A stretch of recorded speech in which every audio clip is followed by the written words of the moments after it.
បងប្អូនដឹងក្នុងខួរក្បាលរបស់មនុស្សមានប្រមាណលំដាប់ដើម្បីឲ្យឈានដល់កម្រិតមួយកំពូលដែលមនុស្សអាចដឹកនាំខ្លួនឯងបានក្នុងផ្លូវដ៏ត្រឹមត្រូវកុំអាននិយាយពីចិត្តដែលមាននៅក្នុងបេះដូងឥឡូវនិយាយពីក្នុងខួរក្បាល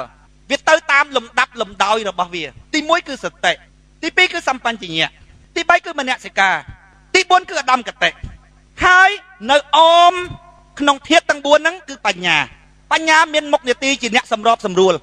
វាធ្វើដំណើរការចាប់ដើមពីសម្បញ្ញៈទៅបញ្ញាអត់អាចធ្វើការជាមួយនឹងសតិបានទេកាលណាបាត់សតិបញ្ញាក៏បាត់ដែរឧទាហរណ៍បងប្អូនកំពុងរៀបស្អីមួយចឹងរៀបចានរៀបឆ្នាំងចឹងកំពុងតែរៀបកាន់ដៃហ្នឹងប៉ិនបាត់សតិបញ្ញាក៏គ្មានដែរបញ្ញាអត់ធ្វើការជាមួយសតិពេលណាមានសតិបានបញ្ញាមកដល់ប៉ុន្តែអ្នកខ្លះមានសតិហើយអត់មានសម្បញ្ញៈវាទៅតាមលំដាប់ចឹងទី1សតិទី2សម្បញ្ញៈទី3មនសិការទី4ឧត្តមកតេមនុស្សត្រូវដើរក្នុងមាគ៌ានឹងឲ្យស្រួចទៅដល់គោលដៅទីបំផុតក្នុងជីវិតសាមញ្ញគឺឧត្តមកតេឥឡូវវែកមួយស្អីទៅសតិស្អីទៅសម្បញ្ញៈស្អីទៅមនសិការស្អីទៅឧត្តមកតេសតិបងប្អូនដឹងហើយសតិកាលណាបងប្អូនធ្វើអ្វីមួយហើយបងប្អូនបាត់សតិគឺបងប្អូនអត់បានដឹងថាបងប្អូនកំពុងតែធ្វើអីទេនេះសតិដែលប្រសង់លោកទេសនារាល់តដងអ្នកបាត់សតិត្រូវអប់រំសតិបងប្អូនសម្គាល់ពាក្យសតិនឹងបានអត់កាលណាអ្នកមានសតិអ្នកដឹងថាអ្នកកំពុងតែធ្វើអីនេះគឺសតិកាលណាបាត់សតិសម្បញ្ញៈក៏ធ្វើការមិនកើតបញ្ញាក៏ធ្វើការមិនកើតមនសិការក៏ធ្វើការមិនកើតឧត្តមកតេក៏ធ្វើការមិនកើតធ្វើការអីកើតបើបាត់សតិអីហ្នឹងអញ្ចឹងដំបូងដៃបំផុតក្នុងក្បាលរបស់យើងគឺសតិនេះគឺជាតួនាទីរបស់សតិមិនគ្រប់គ្រាន់ឲ្យយើងคล้ายទៅជាមនុស្សទេបន្ទាប់ពីសតិគឺសម្បញ្ញៈគឺជាតួអង្គធម្មសញ្ញាការចេះឆ្ងល់ហេតុអីបានអញ្ចឹងហីសត្វដេរឆានណាបើវាមានធម្មសញ្ញាបងប្អូនវាអត់ដែរជាប់អន្ទាក់ទេប៉ុន្តែវាអត់ធម្មសញ្ញាវាអត់ឆ្ងល់ស្អីដែលវាប្រកាន់យកបងប្អូនយើងមើលឃើញថាហាក់បីដូចជាវាមានបញ្ញាតែការពិតវាអត់មានបញ្ញាវាអត់មានមនសិការវាក៏អត់មានសម្បញ្ញៈវាអត់មានការត្រេះរិះឆ្ងល់ទេវាអត់មានធម្មសញ្ញាទេគឺវារស់នៅតាមទម្លាប់គេហៅសភាវកតេវាអត់ដែរស៊ីរបស់ពុលទេមិនវាមានបញ្ញាទេវាជាសភាវកតេរបស់វាចេះរួមភេទវារកកន្លែងរួមភេទរបស់វាត្រូវសួរតើវាមានសម្បញ្ញៈទេវាមានមនសិការទេវាមានឧត្តមកតេទេហើយវាអត់មានអីទាំងអស់វាអត់តាំងពីសម្បញ្ញៈដែលជាតួកណ្ដាលធំជាងគេបំផុតក្នុងដំណើរឆ្ពោះទៅរកគោលដៅចុងក្រោយគឺឧត្តមកតេបន្ទាប់ពីសតិមកគឺសម្បញ្ញៈតែសតិមកដល់ត្រេះរិះតែបាត់សតិបាត់ទាំងបញ្ញាបាត់ទាំងការត្រេះរិះបាត់ទាំងសម្បញ្ញៈបាត់ទាំងមនសិការបាត់ទាំងឧត្តមកតេមនុស្សខ្មែរណាអន់ចាប់ដើមតាំងពីលំដាប់សម្បញ្ញៈហ្នឹងហ្មងអត់ឆ្ងល់ធម្មសញ្ញាគឺជាធម្មធាតុមួយយ៉ាងដែលធ្វើឲ្យមនុស្សខុសពីដេរឆានវាចេះឆ្ងល់វេទិកាក្បែរផ្ទះអ្នកស្រុកប្រជុំវាចេះឆ្ងល់អត់មានឆ្ងល់ទេគាត់រស់នៅក្នុងទម្លាប់ចាស់ហ្នឹងរស់នៅក្នុងប្រពៃណីទំនៀមទម្លាប់ជំនឿរបស់គាត់ធ្លាប់តែអញ្ចឹងគាត់ធ្វើតែអញ្ចឹងមនុស្សល្ងងអត់ផ្អើលភ្ញាក់ដូចភ្នែកខ្វាក់ទាំងសងខាងថាប្តីបើកបញ្ជក់ស្ដាប់ក្បែរខ្លួនណាហ្នឹងណាអត់ឆ្ងល់ថាអោបលោកប្តីហើយលោកប្តីលុយពិបាករកយ៉ាងនេះហេតុអ្វីបានជាលោកប្តីឯងយកលុយទៅចូលគេមើលលោកប្តីឯងនិយាយឲ្យខ្ញុំស្ដាប់បន្តិចមើលបើមានលក្ខណៈបែបហ្នឹងគេហៅមនុស្សដែលមានសម្បញ្ញៈប្រសើរសម្បញ្ញៈនឹងនៅប្រើការកើតមនុស្សខ្មែរអន់តាំងពីលំដាប់សម្បញ្ញៈបើអន់សម្បញ្ញៈអាលំដាប់បន្ទាប់រកមិនឃើញបន្ទាប់ពីសម្បញ្ញៈហើយបានពិចារណាដឹងខុសដឹងត្រូវដឹងខុសដឹងត្រូវគេហៅមនសិការចេញពីមនសិការទៅការតាំងសុបនៅលើអ្វីដែលយើងយល់ថាត្រូវគឺឧត្តមកតេវាមិនទៅដល់អានោះបើវាអន់តាំងពីលំដាប់សម្បញ្ញៈបងប្អូនសម្លឹងមើលទៅខាងក្រៅអន់អាសម្បញ្ញៈនឹងហ្មងអត់ឆ្ងល់ណាអត់ឆ្ងល់ហ្មងហើយអត់ឆ្ងល់ហេតុអីមកគាត់រស់បានចុះសត្វដេរឆានមានឆ្ងល់អីវារស់បានដូចតែគ្នាហ្នឹងគាត់មានឆ្ងល់ឯណាព្រឹកឡើងគាត់រស់ស៊ីអញ្ចឹងទៅយប់គាត់ដេកអញ្ចឹងទៅគាត់រួមភេទអញ្ចឹងទៅគាត់ធ្វើការងាររបស់គាត់អញ្ចឹងទៅបុគ្គលដែលភ្ញាក់យូរមួយឯណាបងប្អូនពុទ្ធលោកប្រាប់ថាផ្លូវទៅសួរហ្នឹងមានន័យថាផ្លូវទៅរកអាការភ្ញាក់ហ្នឹងហើយទៅរកអាការត្រាស់ដឹងហ្នឹងហើយអត់អាសម្បញ្ញៈហ្នឹងអត់អាដំបងដែរតែវាអត់ឆ្ងល់តែហ្មងណាមិនដឹងទៅធ្វើម៉េចបងប្អូនបើអ្នកប្រាជ្ញបណ្ឌិតលោកសង្កេតឃើញលក្ខណៈរបស់មនុស្សល្ងងលោកធ្វើការកត់សម្គាល់លោកលើកជាកតេថាមនុស្សល្ងងអត់ផ្អើលភ្ញាក់ដោយភ្នែកខ្វាក់ទាំងសងខាងវាអត់ភ្ញាក់តែហ្មងរឿងគួរភ្ញាក់ណាបងប្អូនតែវាអត់ភ្ញាក់រឿងគួរតែភ្ញាក់ដោយការចំនួនព្រះសម្មាសម្ពុទ្ធគាត់នៅជុំវិញវត្តចេតពុនគេចេញចូលឈូឆគាត់មិនដែលឆ្ងល់ថាក្នុងនឹងមានស្អីគាត់អត់ឆ្ងល់គាត់អត់ភ្ញាក់ប ប្រជាប្រដ្ឋខ្មែរយើងសម្ងាយគឺរស់អត់ញាក់អញ្ចឹងបងប្អូនរស់អត់ញាក់ហើយគាត់យល់ថាគាត់នឹងគ្រាន់បើជាងដេរឆានទៀតនោះការពិតទៅស្តៀងគ្នាណាបងប្អូនអ្វីដែលគាត់ចេះលើសដេរឆាននឹងគឺសភាវគតិឯងថាសភាវគតិចឹងចោះពីព្រោះវាលិបលិចលងនៅក្នុងជំនឿប្រពៃណីទំនៀមទម្លាប់គាត់ធ្វើអញ្ចឹងប្រពៃណីគាត់ធ្វើអញ្ចឹងជំនឿរបស់គាត់ធ្វើអញ្ចឹងគាត់គ្មានការកែលម្អស្អីបន្តិចអត់ទាំងអស់នៅតែប៉ុណ្ណឹងទៅតែចង់រហូតមនុស្សអត់ញាក់គឺបែបហ្នឹងនេះគឺលំដាប់សម្បញ្ញញ្ញៈគាត់អន់អាសម្បញ្ញញ្ញៈហ្នឹងហ្មងបងប្អូនសម្គាល់សម្បញ្ញញ្ញៈបានអត់ទី1គឺសតិកាលណាយើងធ្វើអីមួយយើងបាត់សតិដាក់ស្អីក៏មិនដឹងដែរកាន់ស្អីក៏មិនដឹងដែរពីព្រោះអីសតិវាមិននៅក្នុងខ្លួននេះសតិមានន័យថាអញ្ចឹងកាលណាគេនិយាយពីសតិបងប្អូនត្រូវយល់អូអាសតិហ្នឹងគឺជាធម្មជាតិម្យ៉ាងដែលធ្វើឲ្យមនុស្សហ្នឹងដឹងលំដាប់សតិដល់ដឹងលំដាប់សម្បញ្ញញ្ញៈគឺត្រេះរិះបន្ទាប់ពីដឹងគឺត្រេះរិះនេះខ្មែរយើងអន់អាសម្បញ្ញញ្ញៈហ្នឹងដល់ពេលហួសពីត្រេះរិះទៅបានដឹងខុសដឹងត្រូវដឹងថានេះខុសអានេះត្រូវអានេះរីកចម្រើនអានេះមិនរីកចម្រើនទេអានឹងមនសិការដល់ពេលហួសពីអមនសិការទៅការតាំងសុបនៅលើអ្វីដែលខ្លួនយល់ថាត្រឹមត្រូវអានឹងឧត្តមគតិធំជាងគេបំផុតសង្កត់ទៅលើការងារស្អីដែលខ្លួនយល់ថាត្រូវហើយត្រូវតែធ្វើបើថាមួយខែអញយល់ថាត្រូវបង់លុយឲ្យបាន2000ឬ1000អញត្រូវតែធ្វើឲ្យបាននេះឧត្តមគតិអញ្ចឹងឧត្តមគតិណាបងប្អូនងាយនឹងល្អិលធ្លាក់មកណាស់បងប្អូនមនុស្សខ្មែរណាបងប្អូនបើវាអន់តាំងពីសម្បញ្ញញ្ញៈនេះទៅរយណាឧត្តមគតិយូរមានមួយ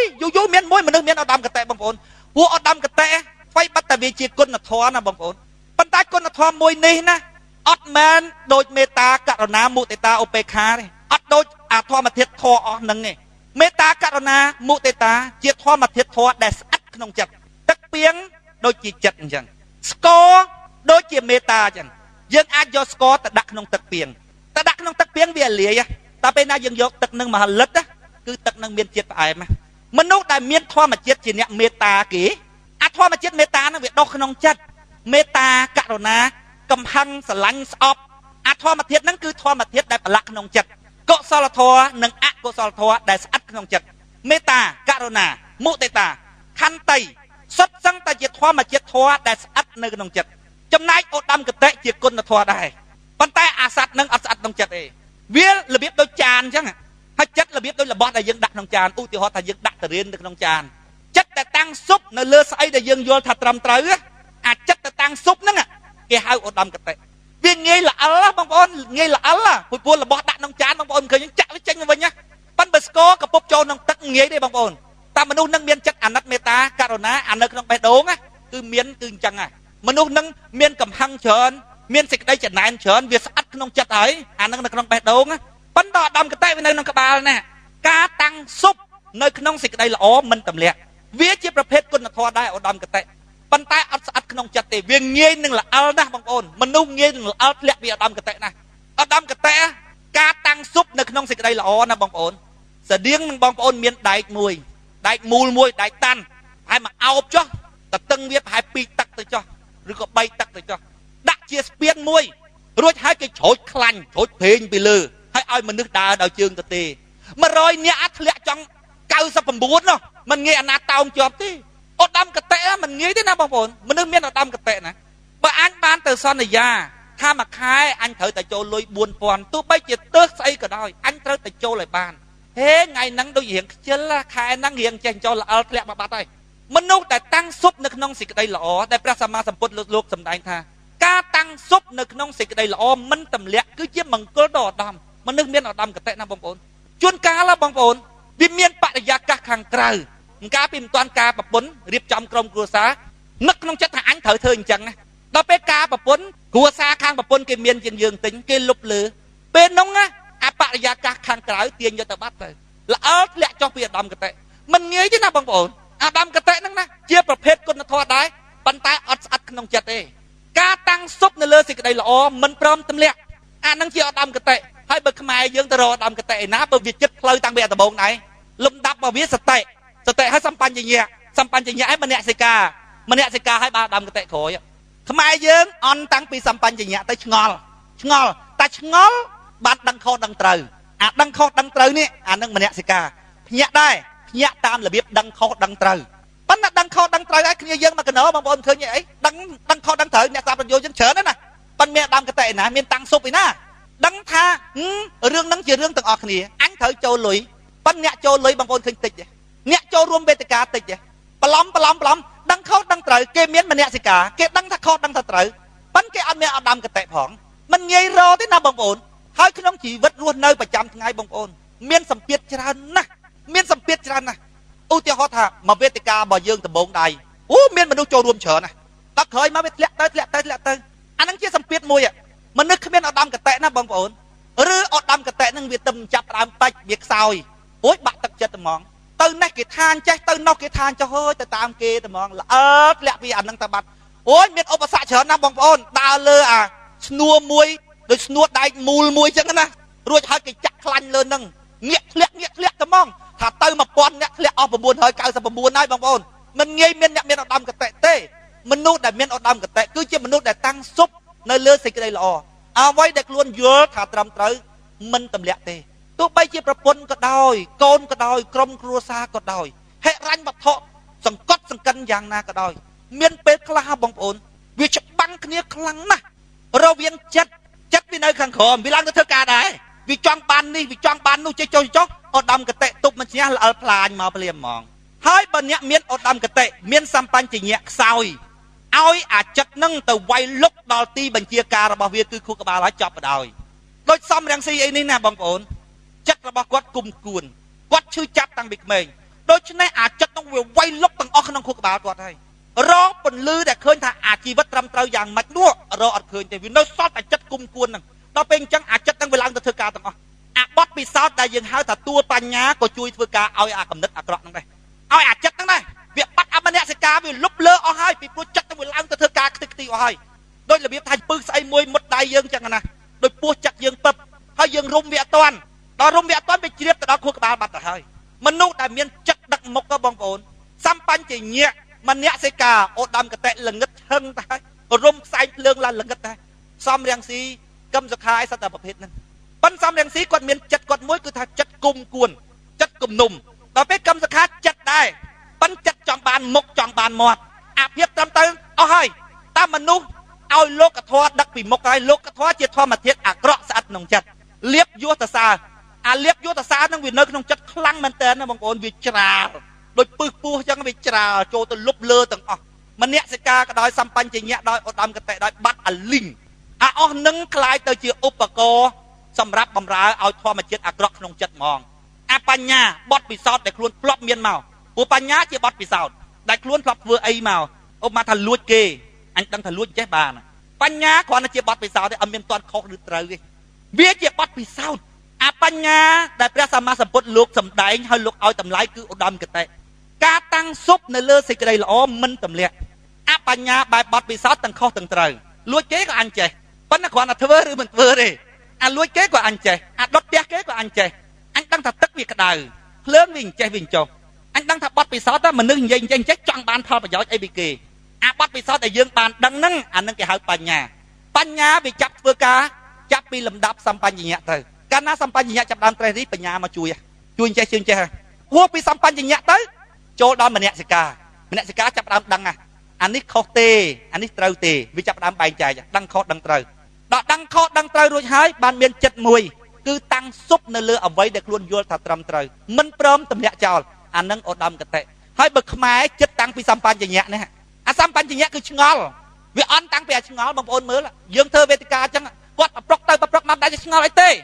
ញ្ចឹងមកខ្ញុំមើលទៅឃើញអ្នកដែលចូលស៊ីហាងធំបងប្អូនគឺចូលស៊ីហាងធំណាគឺជីឡានថ្លៃណាហើយគេធ្វើខ្លួនស្អាតណាបងប្អូនប៉ុន្តែខ្ញុំមើលពីចង្ងាយទៅបងប្អូនជួនកាលអង្គុយក្នុងបន្ទប់កញ្ចក់ណាយើងមើលទៅឃើញគេអង្គុយសិតតែក្នុងម៉ាស៊ីនត្រជាក់គេជីឡានសិតតែថ្លៃគេនិយាយបបកក្នុងគ្រួសារគេយល់ថាគេមានសេចក្តីសុខហ្នឹងប៉ុន្តែសម្រាប់ខ្ញុំមើលពីក្រៅទៅថាដូចតកៅនឹងប្រគុណអាចខ្ញុំថាដូចតកៅនឹងប្រគុណអាចហ្មងរកតម្លៃមិនឃើញបើមនុស្សស្រីខ្មែរផងបើស្រីក្មេងយ៉ាងស្អាតផងស្បែកជើងកែងចោតគេប្រហែលមកទឹកហើយគេពាក់ខោអាវស្បែកគេឡើងស្អាតហ្មងនិយាយពីគេកាន់កបោកចុះពីលើឡានទៅធ្វើដូចណាណីរបស់គេតែហ្មងណាធ្វើដូចមែនតើពុកស្បែកជើងកែងចោតគេលុះសុទ្ធតែកឹបប៉ិនគ្មានរឿងអីទេបងប្អូននិយាយចុះនិយាយឡើងទៅធំជាងគេបំផុតគឺធ្វើខ្លួនឲ្យស្អាត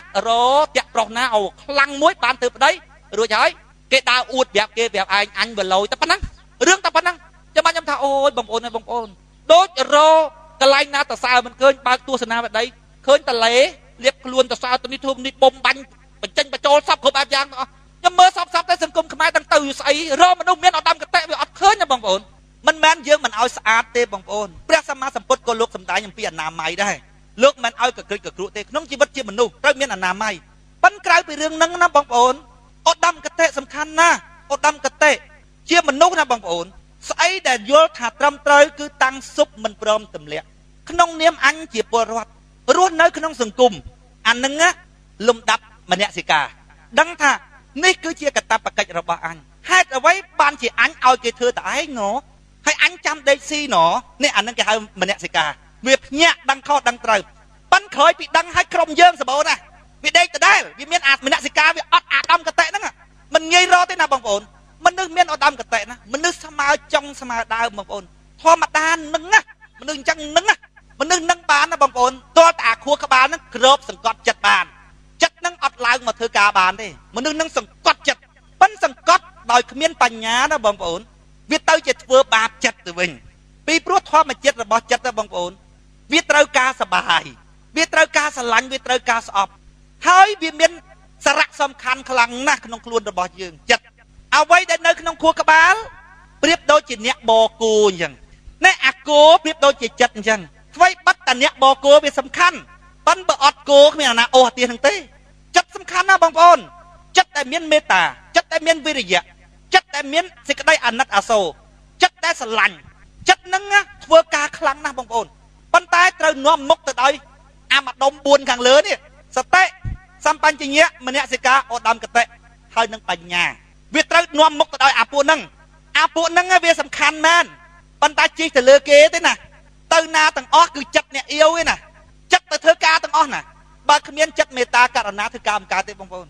ប៉ុន្តែបើមានតែចិត្តហ្នឹងហើយវាវាយលុកទាំងអស់ទៅដល់អា5អ្នកខាងលើសតិសម្បញ្ញៈមនសិការឧត្តមកតេហើយនឹងបញ្ញាបើវាលុបលើអា5អ្នកហ្នឹងបងប្អូនល្ងឹតតែឆឹងហ្មងទៅតលុងទុងបាំងតែហ្មងប៉ុន្តែបើមានតែអាហ្នឹងអាខាងលើហ្នឹងហើយអត់មានគេហៅរកផ្លូវកដាលអត់ឃើញណាអត់ឲ្យចិត្តហ្នឹងដូចថាបានថឹកទឹកបានស៊ីបាយ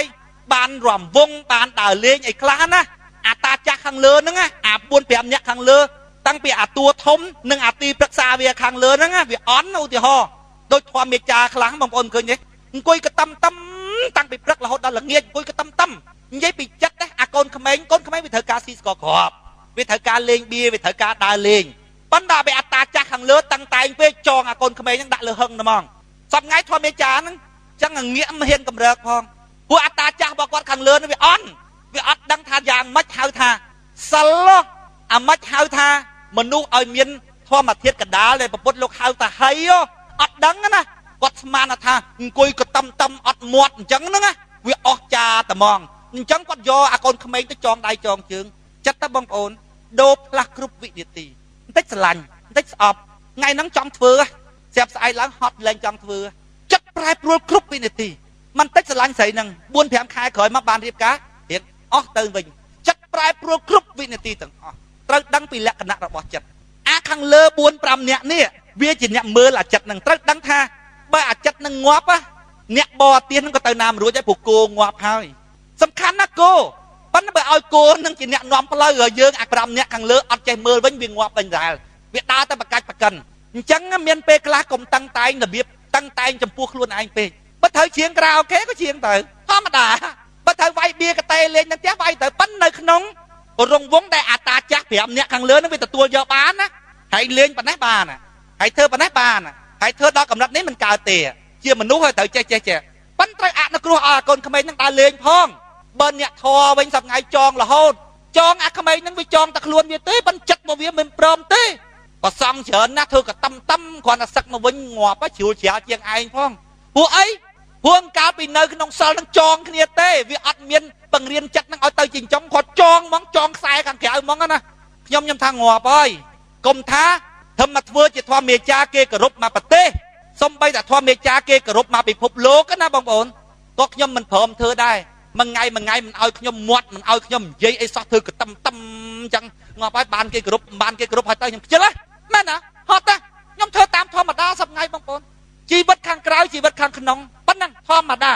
បើអ្នកណាទទួលយកមិនបានគេថាអូអ្នកនិយាយធម៌អ្នកដឹកនាំវាត្រូវតែ serious វាត្រូវតែម៉ត់ចត់មិនសូវនិយាយមិនសូវស្ដីរកគេអីទេអូយទៅរកគេអ្នកផ្សេងនៅខ្ញុំខ្ជិលចងចិត្តខ្ញុំណាពួកអតាចាស់របស់ខ្ញុំប្រាប់ថាកូនហើយលេងប៉ុណ្ណឹងបានមកធ្វើមកចូលឆ្នាំលេងបៀជាមួយក្រុមគ្រួសារវាយកតេវាយអីអ្នកខ្លះគេថាហីបងវាសនាស្លៀកពាក់អញ្ចឹងណាអញស្មានតែនិយាយធម៌មិនស្លៀកពាក់អញ្ចឹងទេចំបងវាសនានៅវាយកតេណាងាប់វាយដោយជុំស្រួលកោលុយពួកក្មេងៗនៅស្នាក់ការផងប៉ុន្តែនៅក្នុងរង្វង់ដែលយើងអាចទទួលយកបានណាបងប្អូនមិនមែនលេងលបែងស៊ីសងទេរង្វង់ដែលអតាចាស់នោះមនសិការឧត្តមកតេវាអាចទទួលយកបានការងាររបស់មនុស្សគឺប៉ុណ្ណឹងខ្ញុំមានពេលខ្លះទៅសៀមរាបអីពួកស្នាក់ការសៀមរាបបបួលចូលជាងក្រៅអូខេតែញឹកហ្នឹងថ្ងៃណាអបសុកចូលទៅធម្មតាតិចច្រឡំថាអីបើកទ្វារទៅឃើញខំវាសនាអ្នកបដៅធរផងអ្នកនិយាយពីគុណធម៌ផងស្រាប់កំពុងតែអង្គុយជាងក្រៅអូខេងាប់អត់មានពេលកុំអីរៀបធំបាសជាងនៅផ្ទះទៀតហ៎បើវាអត់មានពេលជាងឡាយរវល់ពេកខ្ញុំអាចចឹងរឿងធម្មតាបងប្អូនរឿងធម្មតាហ្មងពីព្រោះវានៅក្នុងអាក្មេងហ្នឹងត្រូវឲ្យចំណៃវាខ្លះទៅកុំចងវាពេកអាគោហ្នឹងត្រូវឲ្យចំណៃវាខ្លះទៅពីព្រោះវាជាអ្នកដឹកណាបងប្អូនខ្លាំងណាទឹកចិត្តយើងកាលណាទឹកចិត្តយើងអត់សុបាយអត់រីករាយអាតាចាស់នោះកេះយ៉ាងណាក៏ដោយណាវាអត់ងើបវាអត់ទៅម្នាក់សិកាដាស់យ៉ាងម៉េចក៏ដោយអញ្ចឹងត្រូវបដ ாய் អាក្មេងហ្នឹងផងអាក្មេងហ្នឹងម្ដងយំម្ដងស្រឡាញ់ម្ដងស្អប់ចិត្តវាចេះវាចុះប៉ុន្តែអាតាចាស់ខាងលើត្រូវចេះអប់រំវាត្រូវចេះលួងចិត្តវាមានម្នាក់សិកាវាមានឧត្តមកតេវាមានសម្បញ្ញញ្ញៈវាមានបញ្ញាត្រូវជួយវឹកហាត់អាក្មេងហ្នឹងពីព្រោះយើងត្រូវដឹងអ្វីបាត់តែយើងថាជាធំចុះនៅក្នុងមធ្យោបាយធ្វើដំណើរមួយអ្នកបធំណាប៉ិនត្រូវដឹងអាគោដឹកនាំមុខក៏សំខាន់ដែរណាយើងឡើងអង្គុយបទៅកើតលុះត្រាតែមានអាអ្នកដឹកទៅណាតែចិត្តអត់ព្រមធ្វើការហើយបងប្អូនចិត្តវាអប់សុកតប់ប្រមល់រាល់ថ្ងៃហើយបងប្អូនម្នាក់សិកាទប់ស្ញះទេវាប្រកាច់ទៅឥឡូវហើយអញ្ចឹងល្មមទុកឲ្យអាចិត្តហ្នឹងណាវាធ្វើការលេងសើចផងទៅតាមស្ថានភាពជាលក្ខណៈធម្មជាតិរបស់ក្មេងផងចិត្តដូចកូនក្មេងអញ្ចឹងឲ្យវាទៅតាមស្ថានភាពរបស់វាផងកុំយកអាក្មេងមកធ្វើការដូចមនុស្សចាស់ឲ្យវាស៊ីរៀសឲ្យវាម៉ត់ចត់គ្រប់តែពេលទៅមិនរួចទេមានអាអូនស្រីមួយវានិយាយថាម៉េចហ៎បងខ្ញុំដឹងអាម៉េចទៅហ្មងអត់ចូលចិត្តមនុស្សចាស់ទៅហ្មងខ្ញុំធុញមនុស្សចាស់នៅក្បែរគាត់ទៅគាត់ទៅគ្រប់គ្រងឲ្យមែនតើហ្មងខ្ញុំធុញហ្មងមនុស្សចាស់ទូទៅខ្ញុំធុញមនុស្សចាស់ហ្មងតែម៉ែខ្ញុំក៏ខ្ញុំចង់ដើរលេងជាមួយដែរប៉ុន្តែឥឡូវនេះខ្ញុំទៅជាមនុស្សចាស់ហើយខ្ញុំនៅតែស្អប់ចាស់ទៀតនេះដឹងអាម៉េចខ្ញុំហ្នឹងកាលពីក្មេងខ្ញុំស្អប់ចាស់ឥឡូវខ្ញុំចាស់ហើយខ្ញុំនៅតែស្អប់មនុស្សចាស់វាមិនត្រូវគ្នាមួយមនុស្សចាស់សោះខ្ញុំមើលទៅមិនចាស់ទេបងខ្ញុំមិនទៅមិនចាស់ទេហ្នឹងអាម៉េចទេបងឯងគិតមើលចំណាស់ហ្នឹងហើយវាសំតរធររអាប៉ុន្តែអាកសែតធររៀងវាមិនចំបើចម្រៀងសមុទ្រចម្រៀង disco ឯណារាវទៅវាចេះតែចំហ្នឹងអាម៉េចខ្ញុំអញ្ចឹងណាបងគេថាខ្ញុំអាម៉េចទៅណោះប៉ុន្តែជួយគណៈបកយើងជួយដល់កហើយស្អប់អំពើអាក្រក់នោះស្អប់មែនតើហើយដល់ពេលអញ្ចឹងវាសួរខ្ញុំគាត់ថាបងខ្ញុំជាមនុស្សមិនទៅណាបងខ្ញុំអញ្ចឹងបើធរអាទិញវាមិនចាំហើយបើអាចចម្រៀងនោះវាចាំអូយចាំប៉ុន្តែអំពើអាក្រក់វាស្អប់មែនតើថាអូយអូនឯងដូចបងដែរបងអញ្ចឹងដែរបងស្អប់មនុស្សចាស់ទួតតែស្អប់ធ្វើដូចខ្លួនឯងត្រឹមត្រូវណាស់អញ្ចឹងកាលពីក្មេងស្អប់មនុស្សចាស់ឥឡូវចាស់ចំណាស់នឹងឲ្យនៅតែស្អប់មនុស្សចាស់ដដែលគិតតែម៉េចអានេះបងប្អូនណាយើងត្រូវសំលៀងចាប់ពីលំដាប់សម្បញ្ញញ្ញៈទៅសម្បញ្ញញ្ញៈគឺជាធម្មជាតិមួយយ៉ាងដែលមនុស្សមានខុសពីសត្វដេរឆានគឺលំដាប់នៃការភ្ញាក់ចេះឆ្ងល់ប៉ុន្តែអត់ទាន់ដឹងខុសដឹងត្រូវទេអាលំដាប់សម្បញ្ញញ្ញៈគ្រាន់តែឆ្ងល់ហើយមនុស្សខ្មែរអន់តាំងពីអាលំដាប់សម្បញ្ញញ្ញៈហ្នឹងទៅតើអន់អាផ្លូវចូលហើយអាទៅខាងក្នុងក៏វាអន់ដែរអត់មានផ្លូវចូលហ្នឹងវាចូលតាមសម្បញ្ញញ្ញៈហ្នឹងសតិមកដល់សម្បញ្ញញ្ញៈចាប់ដើមត្រេះរិះពិចារណាមនុស្សឲ្យតែចូលក្នុងផ្លូវហ្នឹងបន្តិចមានដល់មនសិការតែពិចារណាយូរទៅដឹងតែមិនខុសមិនត្រូវ